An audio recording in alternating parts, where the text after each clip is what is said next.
أيها الإخوة والأخوات فرحضوا أولالهن شبكة منهج أونلاين يعني ليسو بندقان كتاب كان قيم أو مقعيس ليرا المختار من المنتخب من أحاديث الآداب والأخلاق إعداد نخبة من العلماء عشركة كوباد وحانا نشر رحايا الشيخ حسن كافي. الحمد لله رب العالمين وصلى الله وسلم وبارك على نبينا محمد وعلى آله وأصحابه أجمعين وبعد. إن شاء الله تعالى waxaan xalqadan ama darsiga caaw ku saabsan yahay axaadiis la soo dooray oo ka mid ah min axaadiis rasuul calayhi salaatu wasalaam oo ku saabsan fi xusn alkhuluq waltakhalluq bilakhlaaq alkariima, yacni akhlaaqda wanaagsan inuu qofka ka akhlaaq dhigto. akhlaaqda axaadiista ku soo aroortay fi hadihi risaala waa laba nooc: akhlaaq iyo aadaab qofka muslimkaa la amrayo inuu ku sifoobo oo laga dalbayo, iyo akhlaaq liidata oo sharcigu uu reebay oo qofka muslimkaa laga reebayo. waqtigu waa kooban yahay duruusta loogu talagalay, axaadiistuna waa badan tahay. axaadiista halkan ku taalla waa 190 xadiid, aaday u badan tahay. laakiin insha allahu tacaala waxaan isku dayaynaa qeybta ku saabsan akhlaaqda almanhiya canha inaan ka reebno oo ku gaabsanno akhlaaqda matluubada ah ee qofka mu'minka laga dalbayo axaadiista kusoo aroortay ee kitaabka lagu sheegay ama risaalada. xadiidka ugu horeeya ama baabka ugu horeeya waa baabu likhlaasi wa ixdaari niyati fi lumuuri kulliha. wuxuu baabu yahay ikhlaaska iyo in niyada la xaadiriyo arrimaha dhammaantood, fi lumuuri kulliha, umuurta oo dhan. qofka inuu ilaahay dartii acmaasha u sameeyo, niyadiisana uu xaadiriyo marka camalka uu qabanayo. wuxuuna ku bilaabay ama xadiidka koowaad waa xadiidu cumar ibn alkhadaab radia allahu canhu oo aad wada garanaysaan. qaala qaala rasuulu llahi sala allah alay slam inama alacmaalu binniya وإنما لكل امرئ ما نوى فمن كانت هجرته إلى الله ورسوله فهجرته إلى الله ورسوله ومن كانت هجرته لدنيا يصيبها أو امرأة يتزوجها فهجرته إلى ما هاجر إليه. حديث عمر بن الخطاب رضي الله عنه أيوك بالله. حديث كان أئمة أما علماء رحمهم الله in badan kutubtooda ayay ku furfuraan xadiidkaanay ku bilaabaan.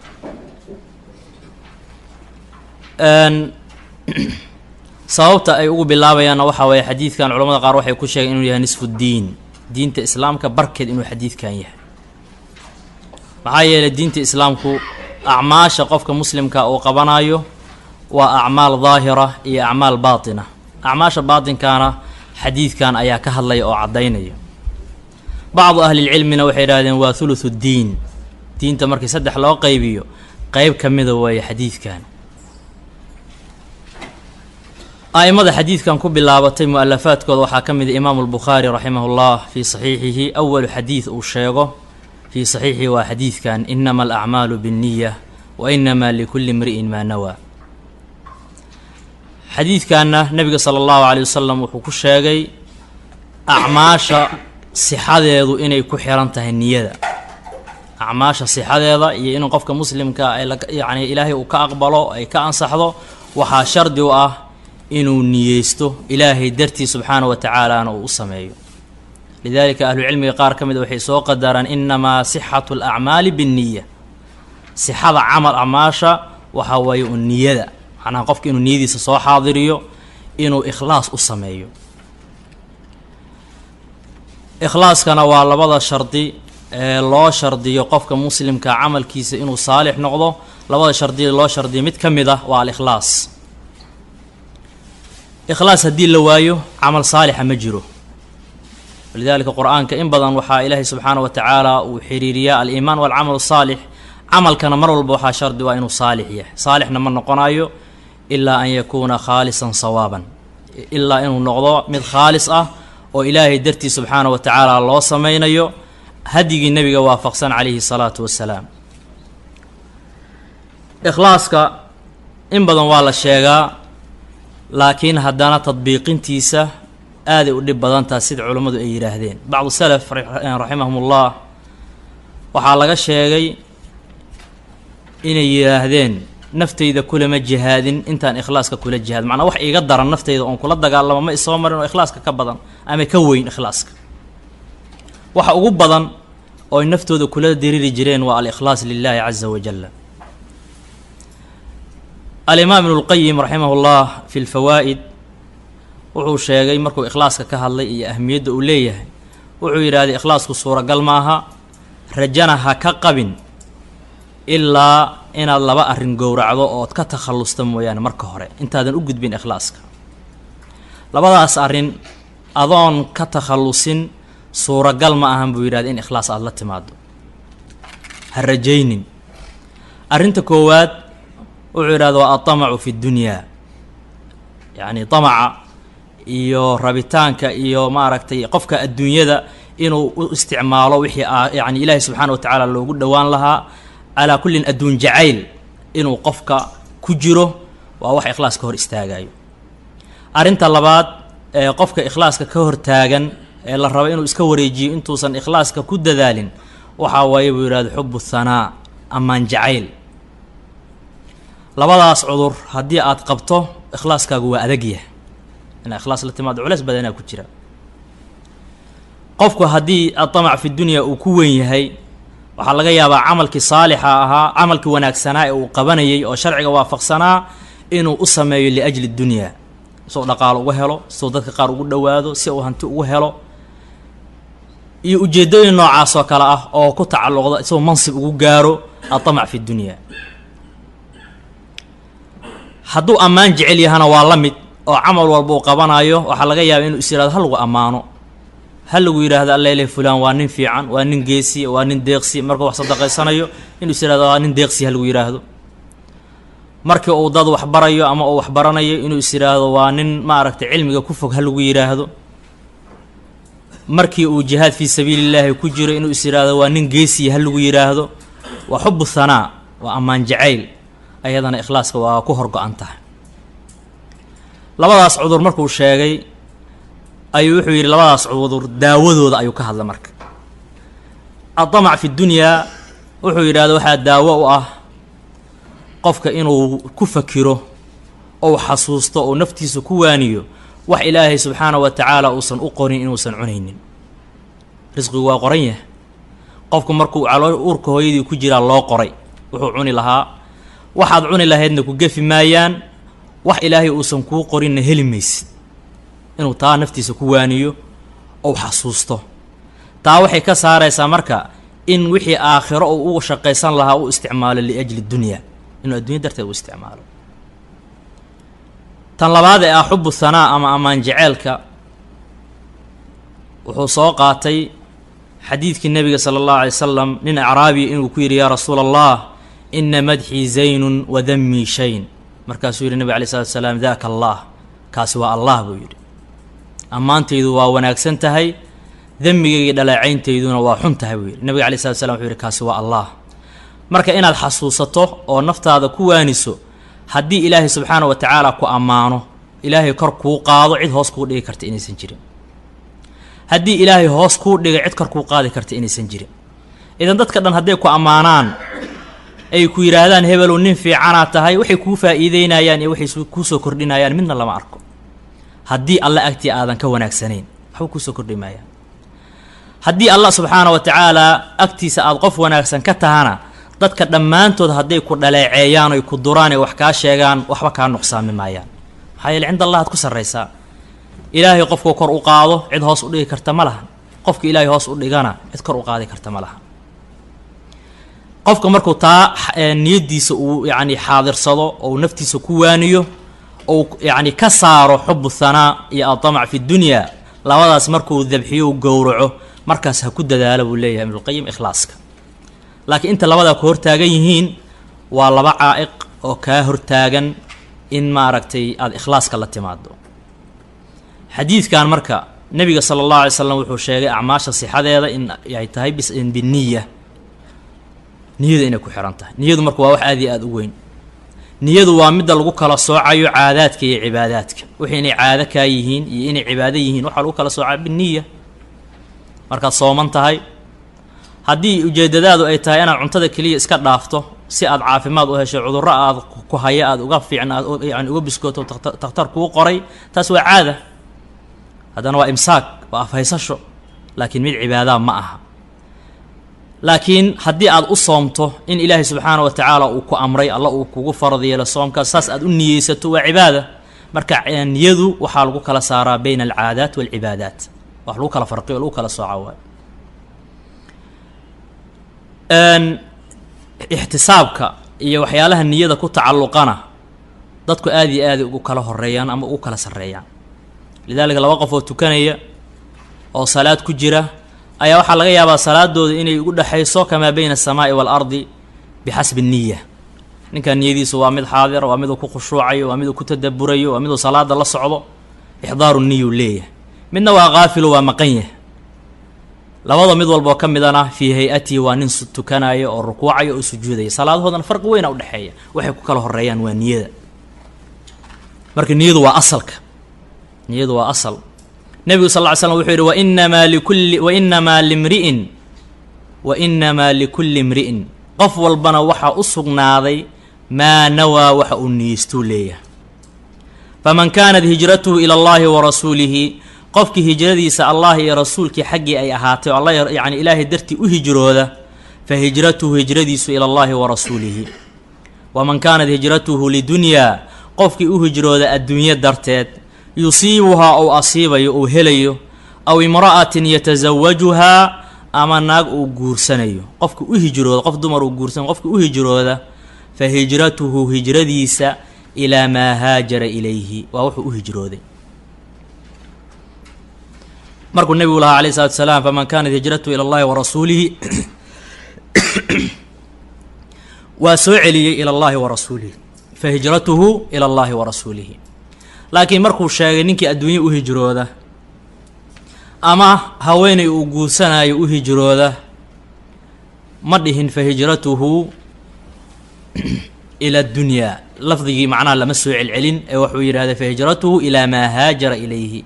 bacdu shurax waxay yidhaahdeen waxaa loo soo celinaynin waxay tahay oo la ishaarayaa inay liidato adduunyada, inay adduunyada wax liidata ay tahay oo hooseyso, maadaama ahmiyad weyn aysan lahaynna aan la soo celcelin lafdigii. fa hijratuhu ilaa maa haajara ilayhi, wuxuu u hijrooda ayuu qofkaasi leeyahy. hijradiisu waa wuxuu u hijrooday, wuxuu u hijrooda u helayaa.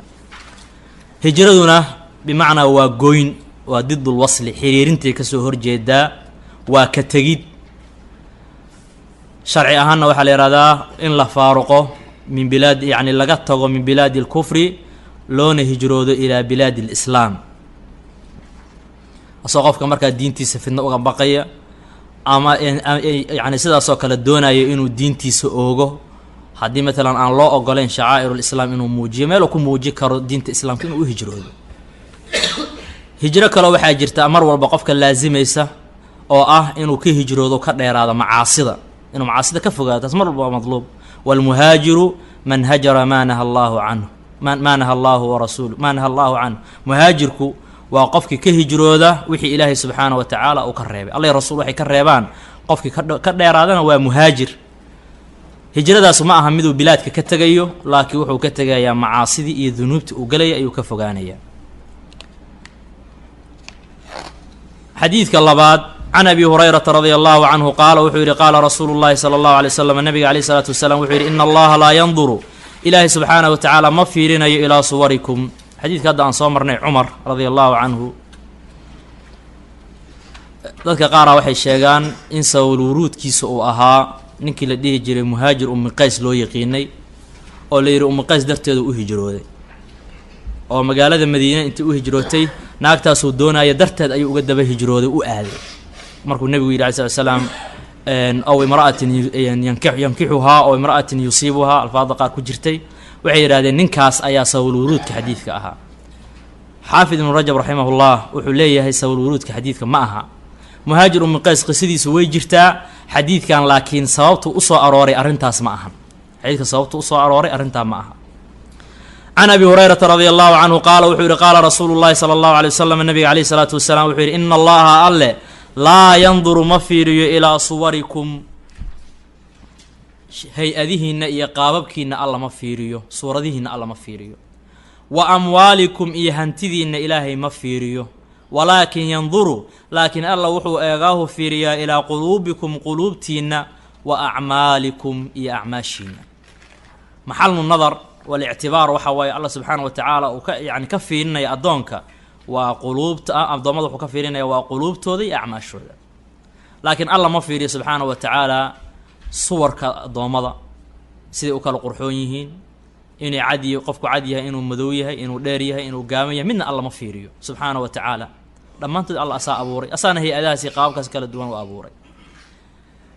hantidoodana alla ma fiiriyo subxaana wa tacaala inay hanti badan yihiin iyo inay hanti yar yihiin midna, laakiin wuxuu alla fiirinaya subxaana wa tacaala waxaa waaye ilaa quluubikum wa acmaalikum, quluubtiinna iyo acmaashiinna. riwaayadda wa acmaalikum waa riwaayatu muslim, riwaayadda dhahaysa wa acmaalikum.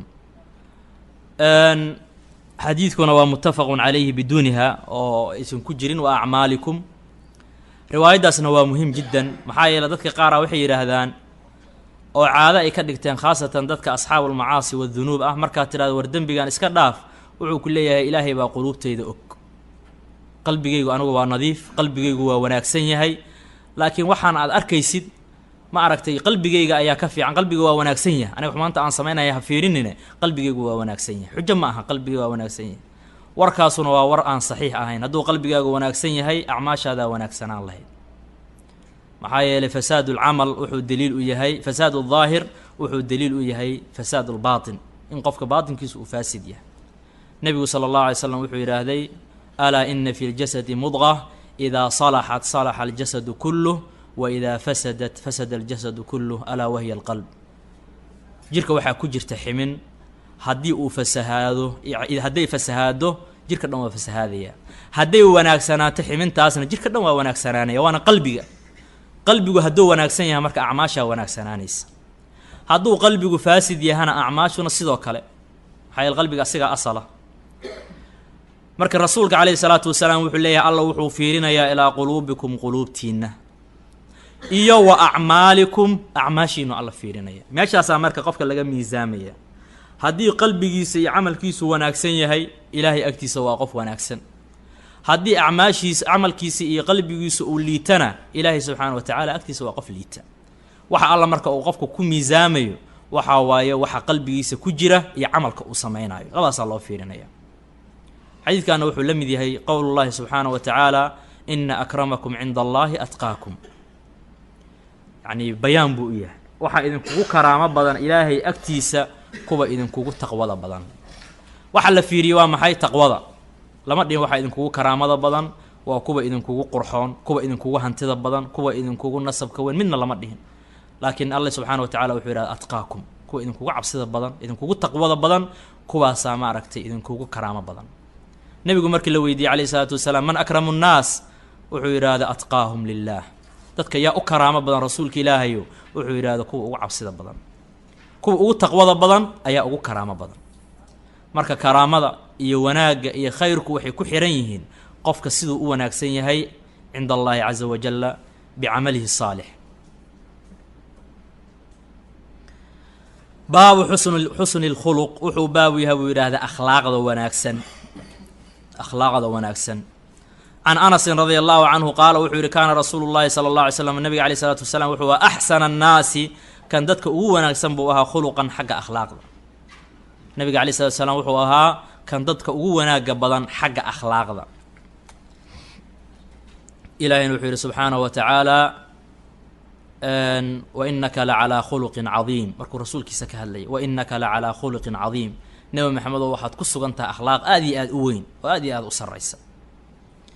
can cabdillaahi bni camrin radia allahu canhuma anahu dakara rasuula llahi sal l slam, rasuulka alayh salatu wasalaam ayuu sheegay, faqaala wuxuu yihi in lam yakun faaxishan walaa mutafaxisha, nebiga calayhi salaatu wasalaam ma ahayn faaxishan mid fuxshi iyo hadallo xun u saaxiiba ma ahayn, walaa mutafaxishan mid fuxshiga iyo xumaanta iska yeelyeela oo iska keenana ma ahayn.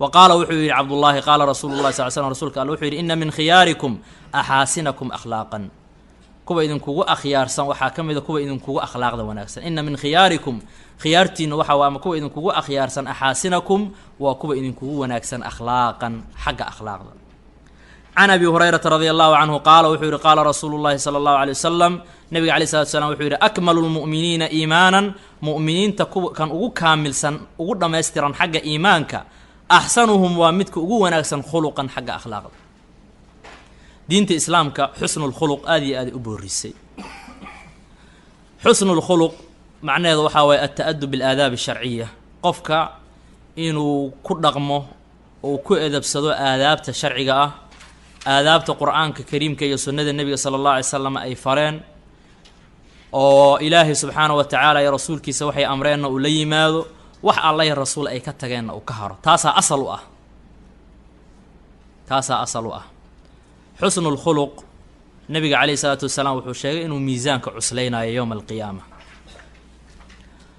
akhlaaqda wanaagsan waa waxa ugu badan ay dadka jannada ku galayaan fadaaisheeday ka mid tahay rasuulka calayhi salaatu wasalaam waxaa la weydiiyey can akari maa yudkhilu nnaasa aljanna waxa ugu badan ee dadka jannada gelinaya nabiga calayhi salaatu wasalaam wuxuu yihahda taqwa allaahi wa xusnu lkhuluq waa alla ilaahay inuu ka baqo qofka waa taqwada ilaahay iyo akhlaaqda wanaagsan labadaasaa ugu badan waxa dadka jannada geynaya oo jannada gelinaya qofka mu'minka marka aadaabtiisa iyo akhlaaqdiisa inay tahay mid ku taagan waafaqsan ilaahay subxaana wa tacaala sharcigiisa waa wax aada iyo aada muhiim u ah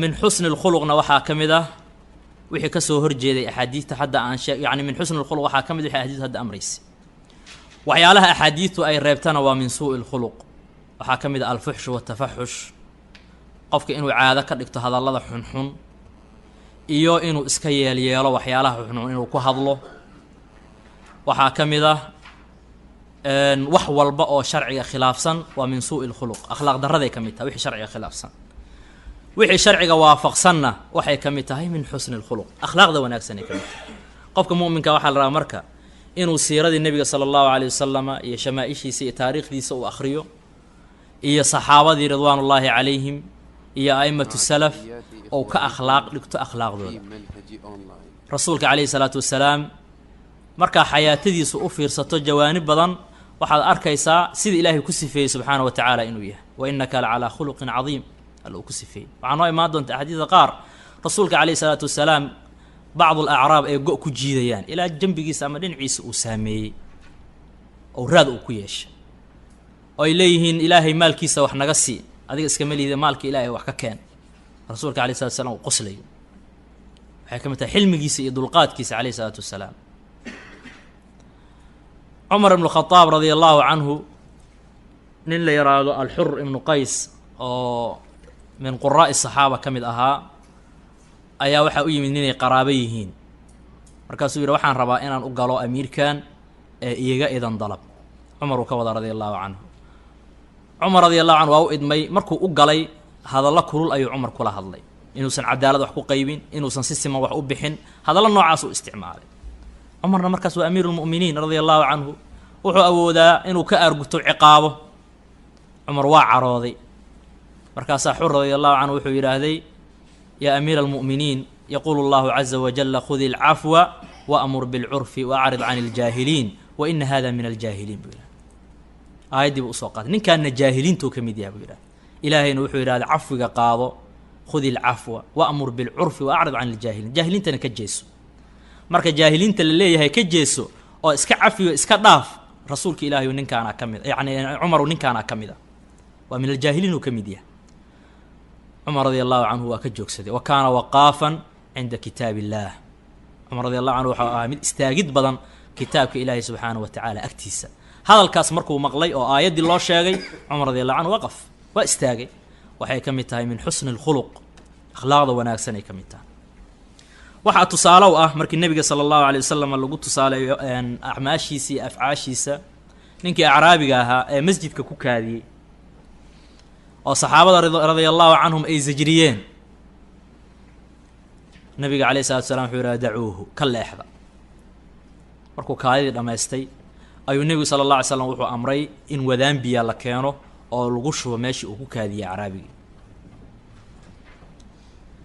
waxaa jirtay ninkii caraabiga ama xadiid ku jirtay ninkii caraabiga ahaa inuu yidhi allaahuma arxamnii wa muxamadan walaa tarxam macanaa axadan, ilaahu aniyo muxamed noo naxariiso maceennana cid kale ha u naxariisan, ilahu labadeena naxariista nagu koob. in badan xadiidkaas ama qisadaas markay sheegayaan dadka qaar waxay sheegaan allaahuma arxamnii wa muxamadan inuu ninka caraabiga yidhi markuu nebigu sala allah alay slam ka celiyey dadka oo ka difaacay, wanaaggaasna uu saameeyey ninkaas. laakiin xaafid ibnu xajar wuxuu leeyahay waxaa horreysay qowlkiisa allaahuma arxamnii wa muxamadan, hadalkiisaa horreeyey. xadiidka waxaa ku jirtay uma qaama ilaa daa'ifatin min almasjidi fabaala fiiha, waa ku kaadiyey markaa kadib. markuu hadalka yidhi kadib ayuu kaadiyey acraabiga, kaadidiisaa dambeysay. marka celinta marka nebiga sala allah alay slam uu saxaabada ka celiyey laba faa'iida waa ku jirtay. ninkan acraabiga ah meesha uu ku kaadiyey haddii hal mowdic uu hadda ku kaadiyey haddii la eryado la racdeeyo waxaa laga yaabaa in kaadidu meelo badan ay gaarto. waxaana fiican in yani fasaadka halkii meeluu ku dhacay in lagu koobo si ay u yaraato nijaasada intay gaari lahayd mawaadic kaleo masjidka ka mid a. faa'iido kalena waa ku jirtaa, waxay tahay in yani xifdu sixatihi, ninkaas caafimaadkiisa in la ilaaliyo. qofka haddii kaadida lagu kala gooyo waxaa laga yaabaa cudurro badan inay uga yimaadaan, ay saameyn ku yeelato kaadidii lagu kala gooyo. laakiin nebiga alay slat slam waa ka celiyey, ka leexda buu yidhaha. waxay daliil u tahay akhlaaq wanaaggii nebiga sala allahu calayhi wasalam ee uu ku sifaysnaa. waxaa la mid ah ninkii nebiga sala allah alay slam u yimid ee yidhi yaa rasuula allah idan lii fi zina, rasuulka ilahi zina iyo idan buu yidhi, asagoo og inay zinada xaaraam tahay. wuxuu leeyahy rasuulka ilaahi inaan zinaysta iyo ogolow. saxaabadu waa sajriyeen, way canaanteen. nebiga calayh salatu slam wuxuu yidhahda ka leexda, udnu soo dhowow, waa soo dhoweeyey ilaa uu nebiga soo hor fadhiistay calayhi salaatu wasalaam meel aad iyo aad u wanaagsan uu nebiga wax ka tusiyey. wuxuu yidhaahday hooyada ma la jeceshahay zinada, in hooyadaa laga zinaysta adigu ma jeceshaha? markaasuu yidhi laa wallaahi yaa rasuulallah, dhaaruu ku adkeeya, allaan ku dhaartay rasuulka ilaahi ma jecli buu yidhahda. markaasuu yidhi walannaasu yuxibuuna liummahaatihim, dadkuna hooyooyinkood lama jecla, adiga haddaadan hooyadaa la rabin ragga kalena hooyooyinkood lama rabaan. markaasuu yidhi habaryartaa ma la jeceshahay, eedadaa ma la jeceshahay, walaashaa ma la jeceshahay, dumarkii eheladiisaa usoo tiriyey. mar walbana wuxuu nahaa nabiga alay slatu wasalaam walannaasu yuxibuuna liummahaatihim likhaalaatihim licammaatihim liakhawaatihim, dadka lama jecla sidaa adigu u jeclayn. kadibna nebiga alay slat slam xabadku inta gacanta ka saaray ayuu yidhi allaahuma hdi qalbah, ilaahu qalbigiisa hanuuni. ninkii asagoo qanacsan ayuu nebiga ka tegay sala allahu calayhi wasalam oo meesha majliskii ka istaagay. waxyaalahaas marka waxay tusaale u yihiin akhlaaq wanaaggii nebiga sala allahu calayh wasalam iyo dulqaadkiisa iyo sabarkii uu usoo maray dacwada rasuulka sala allahu calayh wasalam oo dadku u dhiibrinayey oo bilati hiya axsan ku gaarsiinayo. marka xusnulkhuluq waa waasic, axaadiidu kusoo aroortana waa badan tahay. laakiin qofka mu'minka waxaa la rabaa ama daabitba u ah inuu qofka ku takhalluqo ama akhlaaq uu ka dhigto aadaabta sharciga ah, asagoo markaa raacaya siirada dadka saalixiinta oo nebiga ugu horreeyay sala allahu calay wasalam iyo asxaabtiisa. baabulxilmi wal-anaah wuxuu baabu yahay dulqaadka iyo xasiloonida iyo deganaanta. baabulxilmi wuxuu baabu yahay dulqaadka wal-anaah iyo ukaadsiga, macnaha tartiibsasada ama qofka inuu dulqaato, yacni inuu u kaadiyo inuusan degdegin. al-anaa waxay kasoo horjeedaa alcajala oo degdegi ah. can ibni cabaasin radia allahu canhuma qaala wuxuu yihi qaala rasuulu llahi sala alla alay slam nabiga alay slatu slam wuxuu yihi ashaj cabdilqays, ninkii la dhihi jiray alashaj waa laqabay u ahayd oo wafdi cabdilqays la socday. nabiga calayh salatu salaam wuxuu ku yidhi inna fiika khaslatayni, waxaa kugu sugan buu yidhi laba khasladood, laba sifo ayaad ku sifaysan tahay. yuxibuhum allahu, ilaahay subxaana wa tacaala uu jecel yahay. alxilmu dulqaadka iyo walanaatu iyo ukaadsiga, deganaanta, xasiloonida, labadaa sifo oo alla uu jecel yahay subxaana wa tacaala ayaa kugu sugan buu yihi nebigu sala allah alay slam. xadiidkan rasuulka alayh salatu slam wuxuu sheegay labadaa sifo inay yihiin laba sifo ilaahay jecel yahay, alxilmu walanaa. xilmigu waa dulqaadka, inuu qofka dulqaato oo naftiisa uu ka xabiso, ka celiyo in caradu ay dafto ay qaadato, oo bimujarad uu caroodo ama ay wax maaragtay wax yani asiga xumaan geliyo uu arko inuu markiiba yani radul ficli sameeyo. waxaa la rabaa inuu xilmi la yimaado oo dulqaato. iyo al-anaa oo ah xasilooni kasoo horjeeda alcajala isticjaalka iyo degdeg. labadaas sifo waa laba sifo ilaahay subxaana wa tacaala jecel yahay. lidaalika culamada qaar waxay ku fasireen alxilm caqli bay ku fasireen. sababtuna waxaa waaye xilmigu ama dulqaadku wuxuu ka mid yahay waxyaalaha sababaya caqliga. macnaha xilmigu iyo dulqaadku wuxuu daliil u yahay caqliga qofkaasi inuu qof caaqila uu yahay qofka maaragta degan oo dulqaadashada badan leh. baabu rifqi walliin wuxuu baab yahay rifqigii u dhibrintii iyo walliini jileeca in la jilcanaado iyo in qofka dadka mu'miniinta loo dhibriyo. can caaishata radia allahu canha ana rasuula اllahi sal ly slam qaala wuxuu yihi ina allaha rafiiqun. xadiidka hore alxilm walanaa alimaam ibnu cuthaymiin raximah llah fii sharxi riyaad الsaalixiin wuxuu leeyahay xilmiga iyo dulqaadku macnaheedu ma aha qofku inuu waxba yani dareena uusan lahayn oo la iskaga dul soconayo ujeedadu ma ahan buu leeyahay. laakiin waxa waaye meeshii dulqaad u baahan inuu u dulqaato, wixii aan dulqaad mudnaynna wixii markaas sharciga waafaqsan ee uu ka dhihi karo uu ka yidhaahdo. laakiin xilmiga macnaheedu ma ahan buu leeyahay qofku inuu iska hogto oo mar walba uu yidhaha aniga waa dulqaadanaa, asoo haddana laga yaaba mararka qaar in maxaarimta alla subxaana wa tacala hortiisa lagula imaanayo, mukhaalafaad badan lala iman inu yidhaha waa dulqaadanaya. ma aha ujeedadu taas. ee xilmiga yani maxmuudka ah waa midka ah fii mawdicihi, waa midka meesha loogu talagala dhacaya, kaas waaye buu yidhaha. can caaishata radia allahu canha ana rasuula اllahi sal ly slam qaala nabiga alayh isalaatu wasalaam wuxuu yihi ina allaha allah rafiiqun yuxibu rifqa. ilaahay waa rafiiq, waa mid dhibrin badan. yuxibu rifqa, rifqigana alla waa jecel yahay fi lmri kullihi, arrimaha oo dhan, arrinka oo dhan ilaahay subxaana wa tacaala wuxuu jecel yahay rifqi. wa akhrajahu muslimun, muslim ayaa soo saaray bilafd ina allaha rafiiqun, ilaahay waa rafiiq yuxibu rifqa, rifqigana alla waa jecel yahay. wa yucطi cala rifqi, alla rifqiga wuxuu ku bixiyaa maa laa yucطi, wuxuusan ku bixin cala alcunfi, cunfiga iyo adeega. cunfiga waa shidada iyo adeega. wamaa laa yucطi, iyo wuxuusan alla ku bixin uusan ku siin calaa maa siwaahu wixii ka soo hara. ina allaha rafiiqun yuxibu rifqa. xadiidkan nabiga calayhi salaatu wasalaam wuxuu sheegayaa in ilaahay subxaana wa tacaala rifqiga jecel yahay. waxaa laga qaadanaya marka ilahay inuu ku sifaysan yahay sifatu lmaxaba. adiladeeduna waa badan tahay, laakiin xadiidkan adiladaasuu ka mid yahay inuu allah subxaana wa tacaala ku sifaysan yahay sifatu lmaxaba. ilaahay subxaana wa tacaala markaa wuxuu jecel yahay rifqiga, dhibrinta.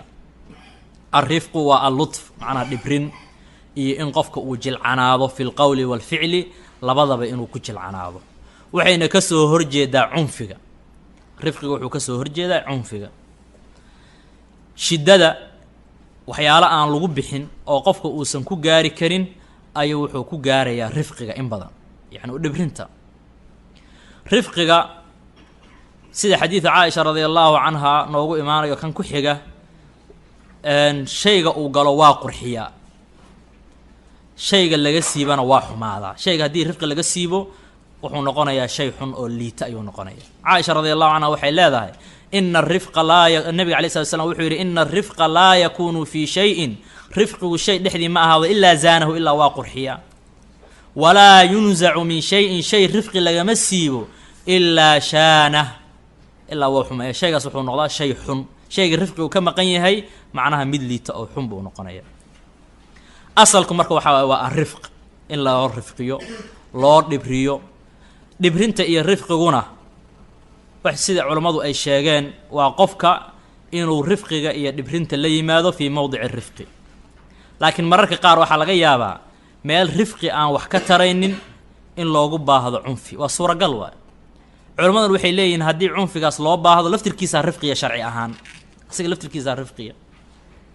sheikhulislaam ibn taymiya tusaalo soo qaato wuxuu yidhaahday qofka gacantiisu hadday wasakh tahay ee uu damco inuu dhaqo, waxaa laga yaabaa wasakda yani wasakda gacantiisa ku taalla qaar ka mida inaysan ka zuuleen ilaa bitakhshiin, ilaa inuu ku adkeeyo maahane oo suulka ku xogo oo si fiican gacanta ugu dhajiyo si wasakdaas ay u fuqdo. macnaha wuxuu ka wadaa waxyaalaha qaar waxaa laga yaabaa in loogu baahdo shidda, laakiin waa hadday shiddadu tahay fii mowdicihaa, markaasna rifqigay soo hoosgelaysaa ee kama baxsana. saas oo kale waxaa dhahaya sheikhu alalbani raximah ullah fii bacdi ashridatii mar rifqiga wax laga weydiiyey qaabkaasuu u sharaxay macnaha in rifqiga mar walba aan la dhehin meel walba waa rifqi meelaha qaar waxaa laga yaabaa in rifqiga uusan yacni dawaa u ahayn rifqiga macnaha oo ah jilcanaanta laakiin rifqiga sharciga ah waxa waaye mowdicu rifqiga in rifqi lala yimaado mowdicu shiddana shidda lala yimaado ayada laftirkeedaana rifqiga shiddada fii mowdiciha haddii lala yimaado waa rifqi laakiin meelaysan lahayn haddii loola yimaado markaas waxay noqonaya cadamu rifqi asalku marka waa rifqi iyo dhibrin in loo dhibriyo qofka jaahilka ah qofka mararka qaar matalan tusaale ahaan qofka hadduu yahay qof mucaanid lilxaq qof xaqa diidan iska weynaysiinaya xujadii lagu oogay iska kibrinaya qofkaasoo kale waa laga yaabaa in lagu adkeeyo hadalka waana dhacdaa culimadu in hadalka ku adkeeyaan dhihi mayno markay hadalka ku adkeeyaan rifqigay ka tageen la dhihi maayee waxaa la leeyahay ninkan fii xaqihi insaa loola dhaqmaa rifqiga fii xaqi hada almucaanid insaa loola dhaqmo ayaa rifqi ah baabu taysiiri watabshiir wuxuu baabu yahay fududaynta iyo bishaaraynta in dadka diinta loo fududeeyo loona bishaareeyo can anas ibni malikin radia allahu canhu can الnabiyi salى اllah alay slam qaala nabiga alay slatu slam wuxuu yihi yasiruu fududeeya walaa tucasiruu hana adkaynina wabashiruu bishaareeya walaa tunafiruu hana eryina dadka diinta ha ka racdaynina u fududeeya oo ha ku cuslaynina u bishaareeya oo ha racdaynina saasuu leeyay nebigu sala allahu alay wasalam maxaa yeelay qof bisababika inuu kusoo hanuuno adduunka iyo waxa yaallay kaaga khayr badan tahay sida nebigu uu yidhi calayhi salaatu wasalaam la an yahdiya allahu bika rajulan waaxidan khayrun laka min xumri nacam markuu la hadlaayay cali bni abi taalib radia allahu canhu wuxuu yidhahday in ilaahay uu kusoo hanuuniyo gacmahaaga hal nin ayaa kaaga khayr badan buu yidhi geela kuwiisa gedgaduudan oo carabtu ay jeclaayeen geelaas gedgaduudan waxaa kaaga khayr badan oo kaaga fiican oo kaaga wanaagsan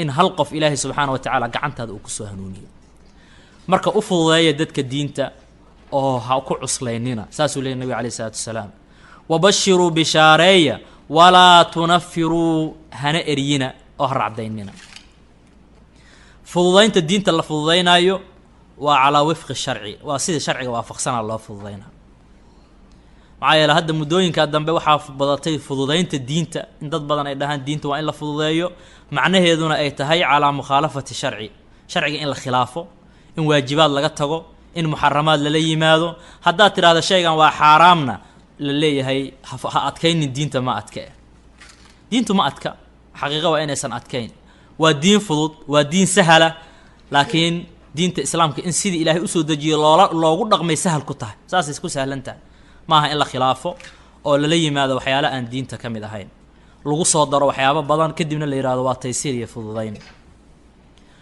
wabashiruu bishaareeya walaa tunafiruu hana racdayninoo ha eryina saasuu yihi nebigu sala allahu alay wasalam baabu alcafwi wasafxi wa kadmi algaydi wuxuu baabu yahay alcafwi wasafxi cafintii iyo wasafxi ka jeesashadii asafxu waa alcafwu maca alicraad in qofkii la cafiyo lagana jeesto la iska dhaafo wa kadmi algaydi iyo caraday qarinteeda qofka hadduu caroodo inuu caradiisa qariyo ilaahay dartii u qariyo asoo awoodi kara alcafwu maca almaqdira waa fadli weyn waay macnaha in qofka uu cafiyo asoo awoodi kara intiqaam iyo argudasho inuu iska dhaafo inuu caradiisa qariyo asoo caradiisa yacni gudan kara oo ku aargudan kara inuu caradiisa qariyo ilaahay subxaana wa tacaala mu'miniinta waa ku ammaanay markuu jannadii alla sheegay subxaana wa tacaala kadib uciddat lilmuttaqiin wuxuu yidhahda aladiina yunfiquuna fi الsaraa'i wاldaraa wاlkaadimiina algayda wاlcaafiina can الnaas wallahu yuxibu اlmuxsiniin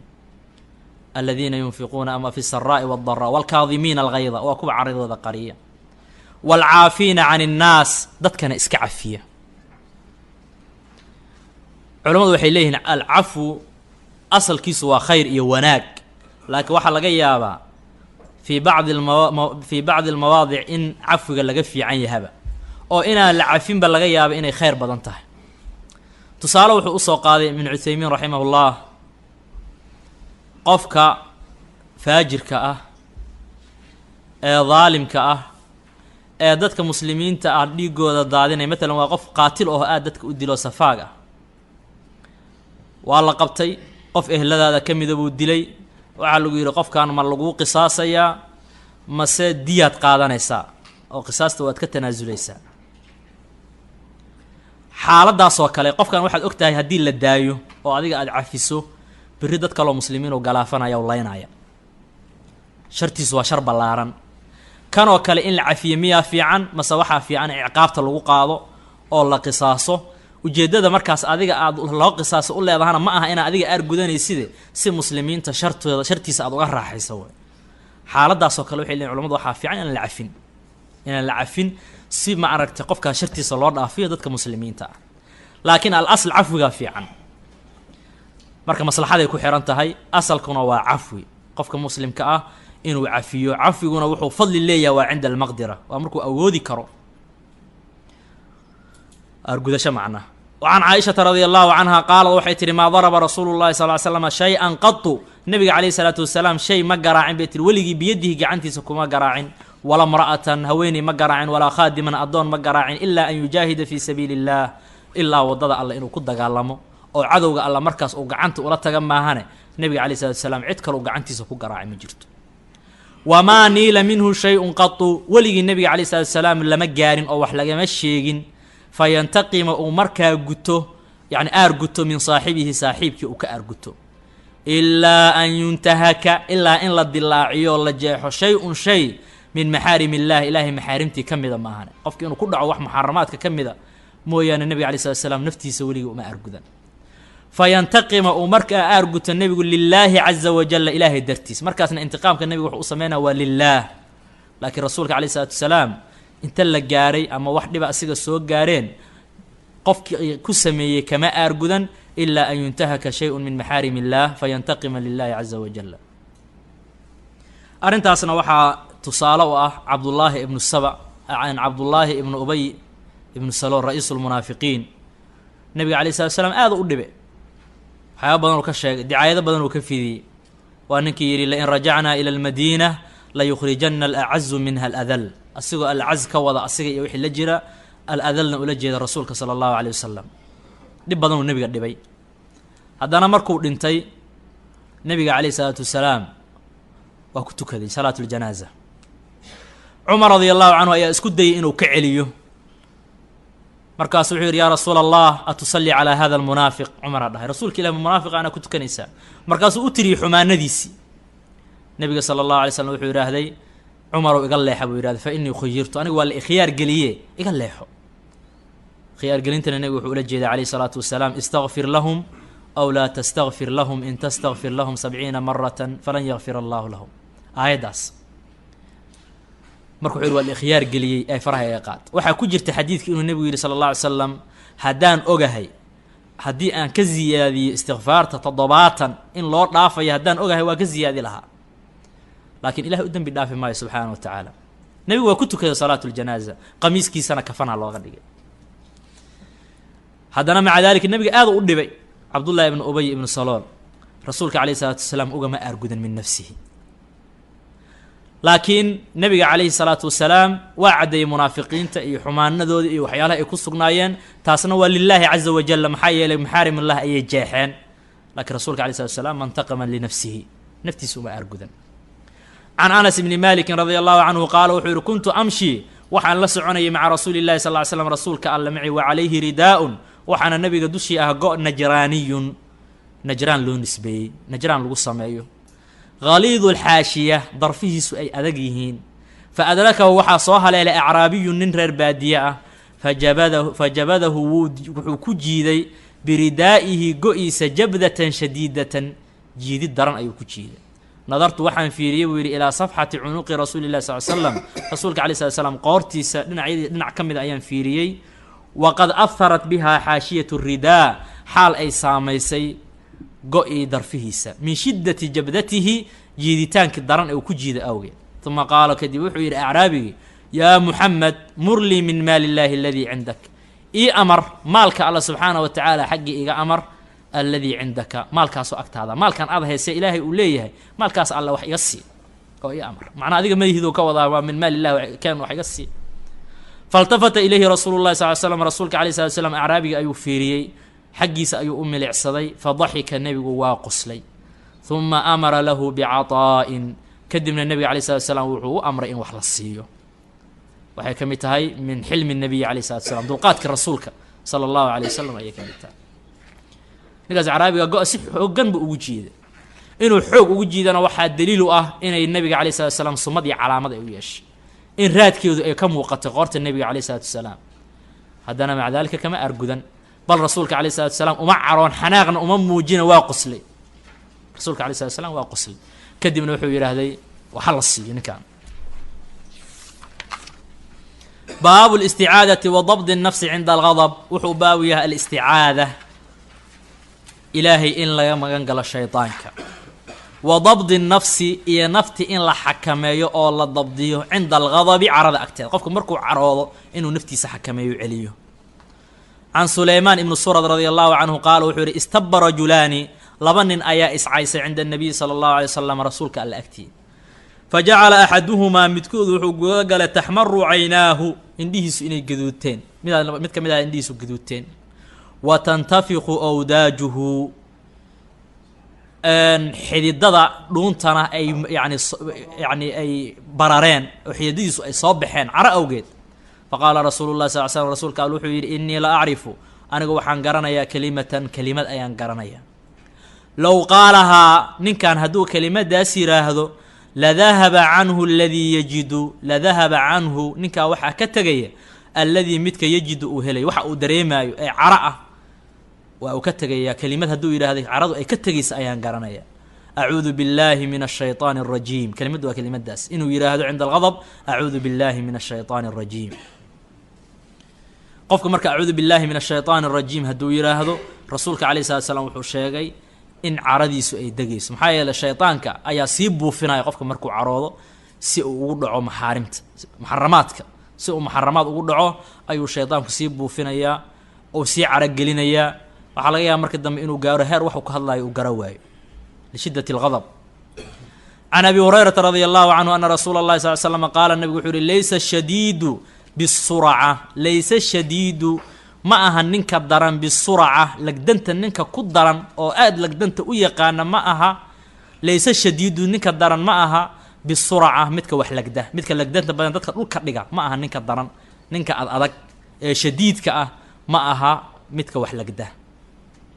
inama shadiidu ninka adag waxaa weeye alladii midka yamliku nafsahu, naftiisa hananaya oo celinaya cinda algadabi, carada agteeda. ninka markuu xanaaqa naftiisa celiya, ninkaasaa shadiida. ninka shadiidkaa ma aha ninka ragga lagda. asurca macnaha waxaa waaye waa nin lagdan badan oo dadka dhulka yani ragga aqraantiisa ee la midkaa lagda, ninkaas ma aha nin shadiida. ilan dadku yaa waay nin shadiida haddii la yaraha waxay leeyihin waa ninka lagdanta badan oo dadka dhulka dhigo lagda, ma aha buu leeyahy nabig alay slat slaam. kaas ninka shadiidka ah ee daran ee ragga ah ee kartida badan waa ninka naftiisa hanta cinda algadab, naftiisa celiya cinda algadab, carada agteeda. can abi hurayrata radia allahu canhu ana rajula qaala lilnabiy sala اllah alay slam, nin baa nebigu wuxuu ku yidhi awsinii ii dardaaran. qaala nebigu wuxuu yihi laa taqdab, ha caroon. faradada miraaran, dhowr jeer ayuu ninkii hadalka ku celiyey, awsinii buu ku celceliyey. qaala nebigu wuxuu yihi laa taqdab. ninkan saxaabiga radia allahu canhu wuxuu yihi rasuulka ilaahi ii dardaaran. wuxuu filanaya dabcan hadallo badan in loo sheego, waxyaalo badan lagala hadlo. nabiga calayh salatu slam hal kelimad ugu soo kooba dardaaranka, wuxuu yihi laa taqdab, ha caroon. hadalkii mar jawaabtaas la siiyey kuma kaaftoomina su-aashii ku celiyey, amar yani dalabkii uu ku celiyey, wuxuu yidhahda awsinii, rasuulka ilahu ii dardaaran. nabiga calayh salatu salaam intii uma dhaafin, wuxuu yidhahda laa taqdab. riwaayadaha qaar waxaa ku jiray ninkan saxaabiga radia allahu canhu inuu yidhaahday waxaan ku fakiray carada ayaan ku fakiray, markaasaan waxaan ogaaday buu yidhi shar oo dhan inay carada ka timaado, shar oo dhan inay carada ka timaad ayaan ogaaday buu yidhahda markaan qadabka iyo carada aan ku fakiray iyo waxyaalaha ka imaada. marka nabiga alay slat slam uu leeyay marka laa taqdab waa min jawaamic alkelim, wax badanaa gelaya. ha caroon macnaheedu ma aha qofka in la leeyahay bilkuliyaba carayaysan kaa dhicin, maxaa yeeley caradu waa waxyaalaha bani aadamka ama dadka ilaahi subxaana wa tacaala uu ku beeray, waxyaalaha ilahi uu ku beeray ka mid ta qofka inuu caroodo haddii sababtii uu caroon lahaa ama waxyaaluhu u ka caroon lahaa uu la kulmo. laakiin waxay culamadu ku fasireen ijtanib asbaab algadab, waxyaalaha keenaya inaad carooto ka fogow, wax alla wixii sabab ku ah inaad carooto iskaga dheerow marka horeba. laa taqdab, ha caroon buu yihi nabig alay slatu salaam. carada marka shar oo dhan baa ku jirta. qofka waxyaalo badan oo muxaramaada bal laga yaaba inay kufriyaad yihiin ayaa laga yaabaa inuu ku hadlo markuu caraysan yahay. dadka qaarna miirba ma lahan hadday caroodaan oo maantoo dhan wuxuu ku hadlaya haddii lagu soo celiyo wuxuu leeyahay ma dhihin aniga goormaa idhi hadalkan isma oga. markuu xanaaqay khalaas wuxuu noqday sida qof sakraan oo kale, waa caro yacni uu gaaray heer waxa uu ku hadlayo uu gara waayo. caradu waa waxyaalaha keena qatliga oo u fududeeya qofka. waxaa laga yaaba inu inta xanaaqo qof dilo. shaydaanku uu ku riixo, shaydaanku aad iyo aad uga faa'iidaysanaya qofka markuu caraysan yahay.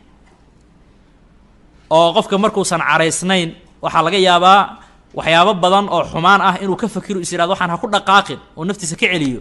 laakiin markuu caraysan yahay shaydaanku way u sahlan tahay inuu ku rido muxaramaad fara badan. way ka mid tahay dil, inuu qof muslima dhiiggiisa daadiyo, inuu qof muslima u gacan qaado wax ku dhufto, inuu caayo oo waxyaaba yani aflagaado fara badan uu la yimaado, inuu diinta wax ka sheego duro ama uu caayo. waxyaabahaasoo dhan inta badan waxaa u sababa alghadab. nabiga calayhi salaatu wasalaam wuxuu leeyahy marka laa taqdab, ha caroonin. dardaaranka nabiga saas waa calayhi salaatu wasalaam. baabu tawaaduci wa khafdi ljanaax, wuxuu baabu yahay atawaaduc. tawaaduc macnaheedu waxaa waye waa liinu ljaanib, yani qofka inuu dhinaciisa jilciyo, isdulleeyo, isliido, macnaha inuu hoos isku dhigo, uusan iska sarraysiinin dadka. wa khafdi ljanaaxi, iyo dhinaca inuu qofka hoos u dhigo, dhinaciisa inuu hoos u dhigo ayuu baab u yahay. can ciyaad ibni ximaarin radia allahu canhu qaala wuxuu yihi qaala rasuulu llahi sal ly slam, rasuulka alayh salatu wasalaam wuxuu yidhi ina allaha awxaa ilaya, ilaahay subxaanahu wa tacaala wuxuu ii waxyooday an tawaadacuu, inaad tawaaducdaan ood hoos ku dhigtaan oo ilaahay khalqigiisa aadan iska kibrin oo iska sarraysiinina. xataa laa yafkhara axadun, ilaa axad uusan u faanin calaa axadin axad kale, walaa yabgii axadun, qofna uusan ku xadgudbin calaa axadin axad kale. nabiga calayh salatu slam wuxuu leeyahay ilaahay wuxuu ii waxyooday inaad tawaaducdaan, an tawaadacuu. tawaaduca wuxuu keenayaa in qofna qof uusan u faanin, qofna qof uusan ku xadgudbin. idan albagyu sababtiisa waxaa waaye waa cadamu tawaaduc. baqiga wuxuu ka imaanayaa waa in tawaaduc uusan jirin. waa baqiga iyo xadgudubka sabab waxaa u ah tawaaduc la-aana sabab u ah. maxaa yeele qofka hadduu tawaaduco xadgudub ka imaan maayo. adigana sidaasoo kale haddaad tawaaducdo kamidba midka kale u tawaaduco, ma jirayo qofku ku xadgudba, mana jirayo midka kale u faana. marka tawaaduca waa wax aad iyo aad muhiim u ah. nabigana calayh isalaatu wasalaam xadiid soo socda ee noo imaan yani xadiidkan ku xiga wuxuu leeyahy wamaa tawaada'a axadun lilah ilaa rafacahu allah. axad ilaahay uma tawaaduco ilaa alla koro u qaadaa subxaanahu wa tacaala. waa cagsi, waxaa cagsi ah qof isma kibriyo oo kor iskuma qaado ilaa alla subxaanahu wa tacaala hoos u dhiga. xaqun cala allahi anlaa yartafica axadun ilaa wadaca, saasuu yihi nebi sala allah alay slam. waxaa alla xaq ku ah axad kor iskuma qaado ilaa alla hoos u dhiga. waxaa lagula dhaqmayaa marka binaqiidi qasdihi, markuu iskibrinaayo, issarraysiinayo, kor isku qaadayo, qasdigiisu waa inuu saramaro, laakiin sida uu doonayo heli maayee cagsigiibaa alla kula dhaqmaya, hoosaa loo dhigaya. dadka kan ugu liidanuu noqonaya. hadduu ilaahay u tawaaduco subxaana wa tacaala iyo khalqiga ilaahay subxaana wa tacaala u tawaaducana, ilaaha kor u qaadaya subxaana wa tacaala. tawaaduc istawaaduciyey, ilaaha kor u qaadaya. can abi hurayrata radia allahu canhu can rasuuli llahi sal l slam qaala wuxuu yihi nabigu maa naqasat sadaqatun min maalin, sadaqa ma nuqsaanto buu yihi min maalin, maa naqasat sadaqatun, sadaqa ma nuqsaamiso min maalin, maal wax kama nuqsaamiso. wamaa zaada allaahu alla uma ziyaadiyo cabdan addoon bicafwin cafwi uguma ziyaadiyo ilaa cizan, ciza mooyaan. bisabab alcafwi alla addoonka uguma ziyaadiyo ilaa cizan, sharaf mooye wax kale uguma ziyaadiyo. wamaa tawaadaca axadun, axad isma tawaaduci hoos iskuma dhigo lilaahi alla dartii ilaa rafacahu allah, ilaa allah kor u qaadaya subxaana wa tacaala. saddex arrimooda nebiga xadiidkan ku sheegay. sadaqa maal ma nuqsaamiso, sadaqadu nuqsaan ma keento, bal maalku waa ku ziyaadayaa, waa ku barakoobaya. walidalika nabiga alay slatu salaam wuxuu sheegay in la leeyahay anfiq ya bna aadam, anfiq yunfaq calayk, ibna aadamow bixi waa lagu siinayaa. marka haddii adiga aada wax bixiso bisabab alinfaaq waxbaad ku helaysaa, ee wax kaaga nuqsaami maayaan. maalkaaga kugu barakoobayo, ilaaha kuu barakeynayo subxaana wa tacala, allah kuu siyaadinayo. taas waa arrinta koowaad. waa inuusan qofka u malayn hadduu sadaqo bixiyo inay wax ka nuqsaameen, bal waxba u kordhay oo aakhirana waxbuu u hormarsaday, adduunkana ilaahay hantidiisa u barakeenaya, allah bedel siinaya. wamaa zaada allaahu cabdan bicafwin ilaa cizaa, ilaahay subxaanahu wa tacaala uma ziyaadiye addoon cafwi sababtii uguma ziyaadiye ilaa cizan, cizo iyo sharaf mooyaane. haddii qofka muslimkaa walaalkii uu cafiyo, macnaheedu maaha inuu liito ma aha, macnaheedu maaha inuu hoos u dhacay. dadka qaar cafwiga waxay u haystaan inay liidnaan tahay, ama uu yahay ninaan xaqiisa soo dhacsan karin.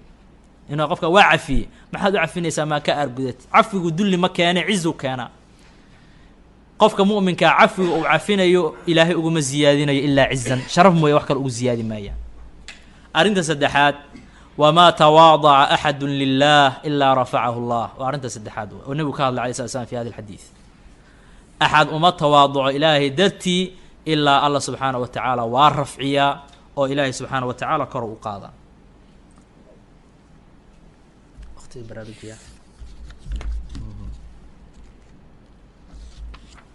labadaas xadiid nabiga salى اllahu alay wasalam wuxuu uga hadlay fadlu tawaaduc, waxayna ka soo horjeedaa alkibr, kibriga ka soo horjeedaa. rasuulka salى اllahu alيه wasalam wuxuu sheegay ama uu ku sifeeyey ama ku tacriifiyey kibirka inuu yahay dadka oo la iska weyneysiiyo, oo la xaqiro, oo la liido, iyo xaqa oo la dafciyo laga hor yimaado.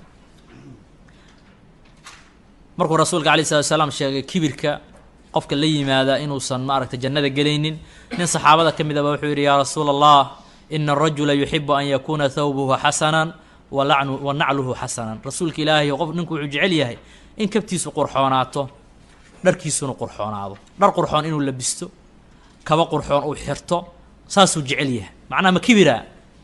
nabiga alayh salatu slam wuxuu yidhaahday ina allaha jamiilun yuxibu ljamaal, ilaahay waa jamiil, quruxdana alla waa jecel yahay. alkibru bataru lxaqi wa gamdu nnaas, kibirka waa xaqa oo la diido iyo dadkoo la iska weyneysiyo oo la xaqiro. kibirka marka waa inaad dadka xaqirto iyo inaad xaqa dafcisood ka hor timaadoo diido. qofka hadduu xaqa diido dafciyo waa mutakabir, waa qof isla weyn. hadduu dadka xaqirana waa qof mutakabira. kibirkuna wuxuu ka soo horjeedaa atawaaduc. qofka muslimka marka waxaa waajib ku ah inuu tawaaduco. wuxuu u tawaaducayana waa lilaah, ilaahay dartiis subxaanaه wa tacaala inuu u tawaaduco, walaalihiis uusa iska weyneysiinin.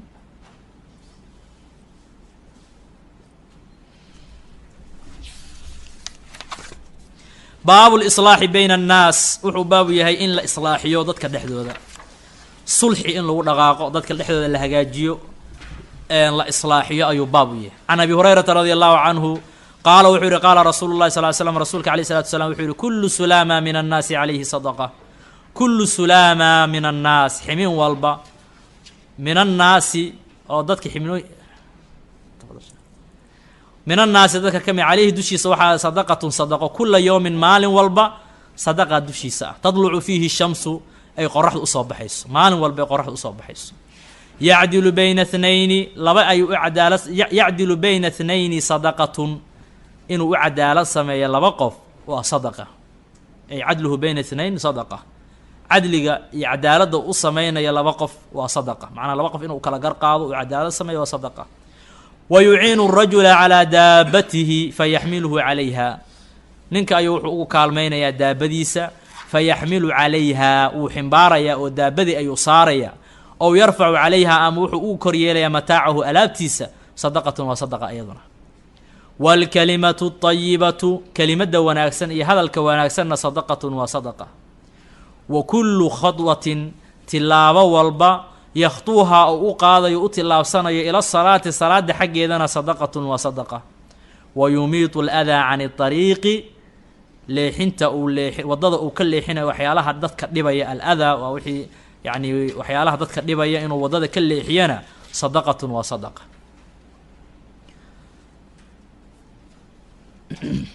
nabiga calayhi salaatu wasalaam wuxuu leeyahay dadka xibnahooda ximin walboo ka mid a sadaqaa lagu leeyahay, maalin walba qoraxdu soo baxdo.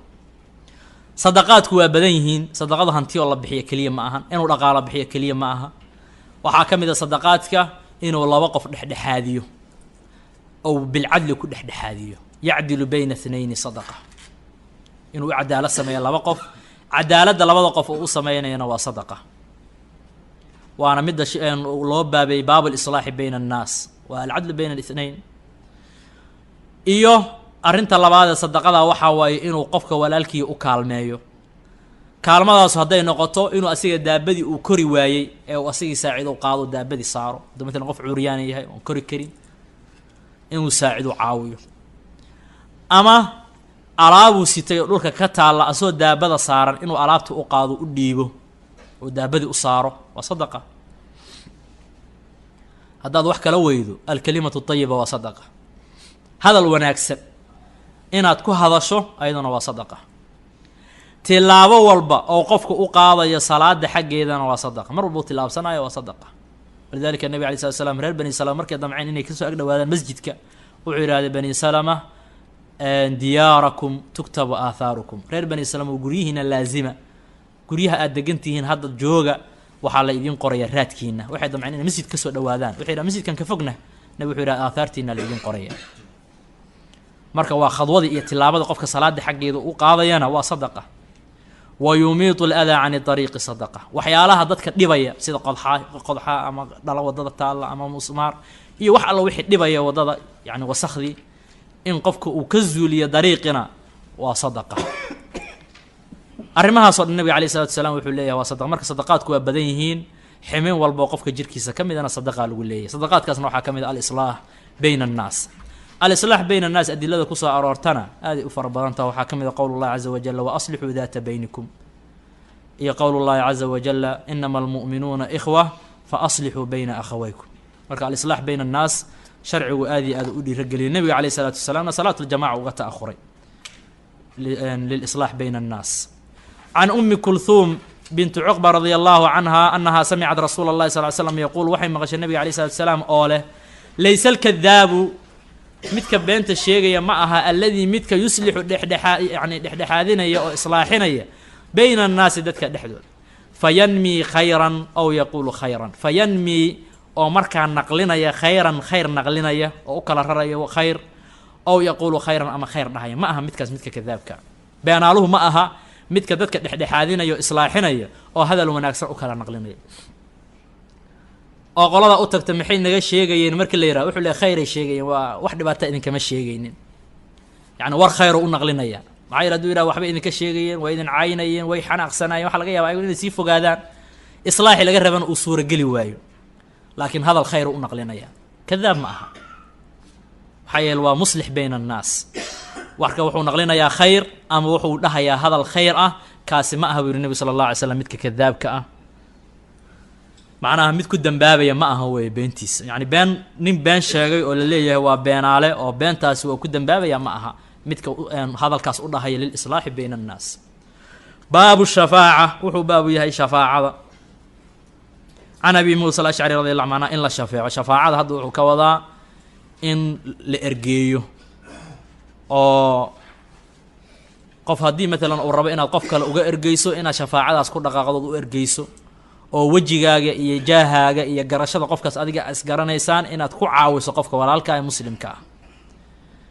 can abi muusa alashcari radi allahu canhu qaala wuxuu yihi kaana rasuulu llahi sal l slam rasuulka alle wuxuu yihi idaa jaa'ahu saa'ilu kaana rasuulu llahi sal l slam rasuulka alayh slat slam wuxuu ahaa idaa jaa'ahu saa'ilu hadduu saa'il u yimaad ow tulibat ilayhi xaajatun ama xaajo laga dalbo qaala nebigu wuxuu dhihi jiray ishfacuu shafaaca tu'jaruu waa laydinki ajar siina shafaaca ajar baad heliysaan wayaqdi allahu caza wajalla allana wuxuu xukumayaa calaa lisaani nabiyihi sala allah alay slama nebigiisa carabkii alla wuxuu ku xukumayaa maa shaaa waxa uu doono macnaa ama shafaacadii haddii ilaahay xukumo in qofkaa shafaacadiisa la aqbalana waa la aqbalayaa haddii ilaahay xukumo subxaana wa tacaala inaan la aqbalinna lama aqbalay lakiin adinku shafaacada ajaraad ka helaysaan shafaacada maxmuuda iyo madmuuma labaduba waa leedahay shafaaco wanaagsan iyo shafaaco yacni madmuum ah oo aan sharcan aan wanaagsanayn qofkana aan maaragtay aysan yani inuu la yimaado aan loo idmin shafaacada xasanada ah ee wanaagsan waa midda sharcigu idmay waa oo qofkii khayr in loo dalbo ama dulmi in laga dafciyo iyo wixii la mida in loo shafeeco shafaacaadka noocaas oo kale ah shafaacada sayi-ada ahna waa midaan sharcigu uusan idmin sida qofka inuu ka shafeeco fii xaddin min xuduud illaah usaama ibni zayd radia allahu canhu markii gabadhii makhsuumiyadda ahayd ee waxadday nebiga sala allahu alay wasalam uu yani rabay inuu gacanta ka gooyo oo sariqada ay la timid odayaasha quraysh rag ka mid a inta u yimaadeen waxay yidhaahdeen usaamu rasuulku aduu ku jecel yahay waxaa taxibu rasuuli llahi sal ly slam waxaan rabnaa inaad gabadha u shafeecdo oo aan gacanteeda la goynin usaama radia allahu canhu nebigu u tegey arrintii buu nebiga sal alla ly slam kala hadlay nebiga alayh salatu salaam arrintii waa ka kululaaday wuxuu idhahday yaa usaama atashfacu fii xaddin min xuduud illaah usaama ma waxaad ka shafeecaysaa xad xuduudda ilaahay ka mid ah wa aymullaahi low ana faatimata binta muxamadin saraqat laqatactu yadaha allaan ku dhaartaye haddii faatima binta muxamed ay waxadi lahayd waxaan goy lahaa gacanteedaan goy lahaa buui iska daa cid kale eh gabadhayda faatima hadday xadda gacantaan ka goynaya shafaaca marka ashafaaca fi lxuduud iyo ashafaaca fi ibtaali lxuquuq in xuquuqda qofka la baabi'iyo ama xuquuq lagu baabi'iyo shafaacadaas shafaacadaas waa mid jawri iyo dulmi ku dhisan middaasi waa shafaaca sayi ah middaasna ma ah midda qofka ajar uu ka helaye waa shafaacada sharciga waafaqsan waa miduu nebigu leh sal ll ly slam ishfacuu tu'jaruu wayaqdi allahu calaa lisaani nabiyihi maa shaa ama yani maa shaa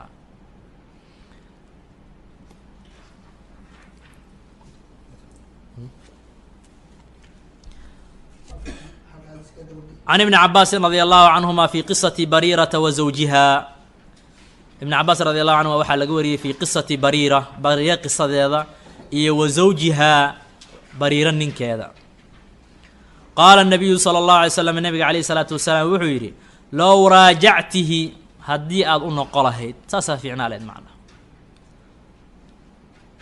qaalat waxay tihi yaa rasuula allah rasuulka ilaahayu ta'murunii may amraysaa qaala nebigu wuxuu yidhi inamaa ana ashfacu anigu waa shafaacaya keliya amar ma ahe waan shafeecaya bariira radia allahu canha addoon bay ahayd way xorowday ninkeeda mugiis ayagoo addoomaa way wada joogi jireen markii ayadii xor noqotay asiga wuxuu ku baaqi noqday addoonnimadii maadaama marka asiga uu addoon ahaa ayadu marka khiyaaray leedahay inay la baaqi noqotay la noolaato iyo inay iskaga tagto intaba waxay ayadu go-aansatay inay ka tagto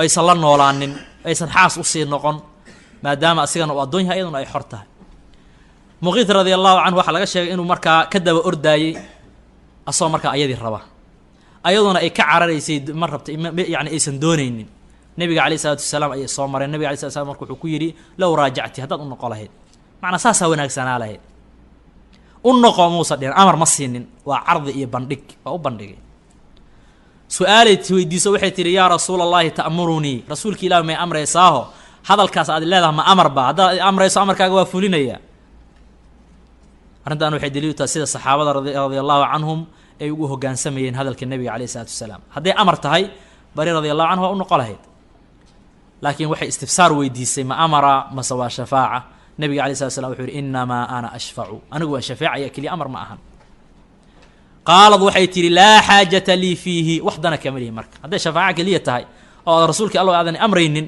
anigu wax dana ninkaan kama lihi bay tiri laa xaajata lii fiihi nebigu waa shafaaca soo maha calayh isalaatu wasalaam waa shafaaca marka qowlanna wuxuu u yidhi ishfacuu tu'jaruu ficil ahaanna nebiga alay salatu wasalaam shafaacadii waa sameeyey oo waa kan yidhi inamaa ana ashfacu anigu waan shafeecaya marka shafaacadu haddii ay ku saabsan tahay yani fii xuduudi sharci waxaan dhaafsiisnayn oo sharciga waafaqsan waa shafaaca maxmuuda qofkii shafaacana waa laga ajar siinaya sadaqaadkeena ka mid tahay yani ixsaanka iyo wanaagay ka mid tahay ilan qofka inuu bixiyo maal keliya wanaaggu ma aha ixsaanku ma aha inuu maal bixiyo hadduu maal haysto haddii cilmi uu leeyahay cilmigiisa uu bixiyo haddii jaah uu leeyahay jaahiisa uu bixiyo qofka walaalkii uu ku anfaco wuxuu dheer yahay waxyaalahaas o dhan waxay ka mid tahay sadaqaadka iyo ixsaankay ka mid tahay